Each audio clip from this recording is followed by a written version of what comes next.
كان عندي فضول افهم ليه لما بكون عيان ودرجه حرارتي مرتفعه الاقي نفسي برتعش وبرفض كده تحت وعايز اتغطى بمليون غطا والدنيا برد قوي وعمال ارتعش في نفسي كده، لحد ما في الاخر فهمت ان دي احدى اساليب المناعه في محاربه الميكروب. بص، الطبيعي ان درجه حراره الانسان 37 درجه، لو انت نزلت بس درجه واحده وبقيت 36 مثلا جسمك هيعمل رد فعل طبيعي جدا ان هو يقعد يرتعش علشان يوصل للمرحله اللي هو يبقى 37 علشان يبقى ستيبل والدنيا كويسه. لما الميكروب بيكون موجود جوه جسمك والمناعه عاوزه تحارب الميكروب ده فبتعمل على ارتفاع درجه حراره جسمك عشان تقدر تواجهه وتحاربه وتقتله. فالمناعه بتطلع شويه انزيمات تروح للمخ بتقول له معلش علي الترمومتر بتاع درجه حراره الجسم الانسان وخليها بدل ما هي 37 خليها 40 علشان عايزه جسم الانسان يسخن كده والدنيا تلعلع معايا.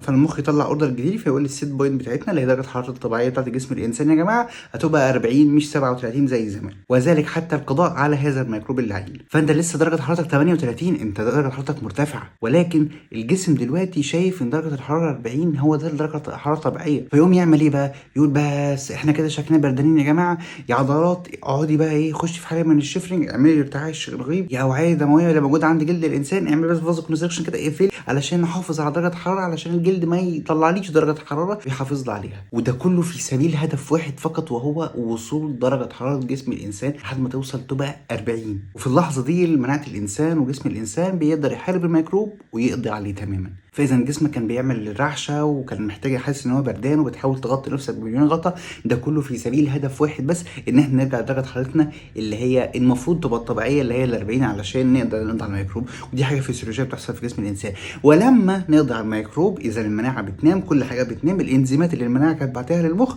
تبطل تطلع، فالمخ يحاول يرجع لجسمه الطبيعي ويقول يا جماعه خلاص احنا السيت بوينت بتاعتنا رجعت زي الاول ان احنا قضينا على هذا الارهاب. فبقى درجه الحراره الطبيعيه بتاعت جسم الانسان عباره عن 37 فقط. بس لحظه واحده، انا لسه درجه حرارتي 40، ازاي هوصل ل 37؟ الرد فعل الطبيعي لجسم الانسان علشان يفقد درجه الحراره كل اللي هو بيعمله ان هو يقول يا جلد وسع الابراج اللي موجوده عندك، طلع لي يا باشا شويه عرق، العرق يطلع، فالانسان لما يصحى من النوم يلاقي نفسه عرقان والدنيا متغرقه عليه ميه، يفهم من كده ان احنا تم القضاء على هذا الميكروب والانسان خف وبقى علاجه كويس جدا. ولكن في عده اسئله لازم ناخد بالنا منها. لو درجه الحراره زادت عن 40 وبقت 41 قعد يرتعش لحد ما كسرنا ال 40 ووصلنا لمرحله 41، لا وبدا يخش في هلاوس او تشنجات، وقتها فورا مفيش حل مع الشخص ده غير انك توديه المستشفى. دي حاله مشهوره جدا في الاطفال الصغيرين ان هم يفضلوا يتشنجوا بطريقه غير طبيعيه، والطفل ده بمجرد ما تدخله المستشفى لو هتعمل له بس حاجه قبلها يعني معلش ممكن تحطه تحت دش ميه بس او تمشي عليه شويه ميه فتره. طب انا لو عاوز اساعد الانسان وهو بيحاول يرفع درجه حرارته من 37 او 38 لحد ما يوصل ل 40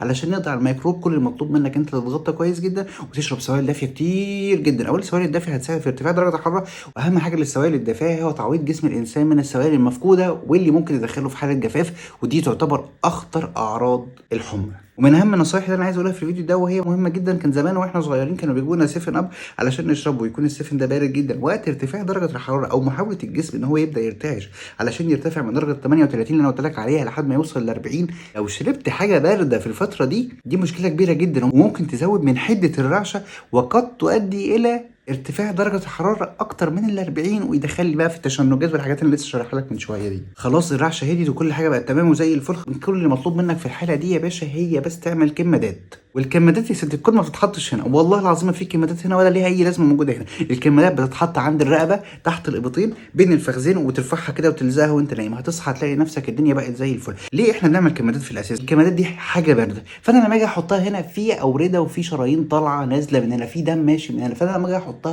بخلي درجة حرارة الدم تهدى شوية، فكل الدم اللي يوصل للجمجمة من فوق بيبرد.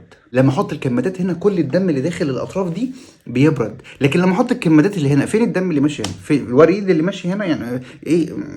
وافضل مكان عاوز تجيب نتيجه مبهره من الكمادات هو انك تحطه بين الفخذين تلزقه كده على طول، هيبقى بص هتصحى هتلاقي الدنيا بعد تلج وزي الفل و100 فل و10. الف مليون سلام عليكم.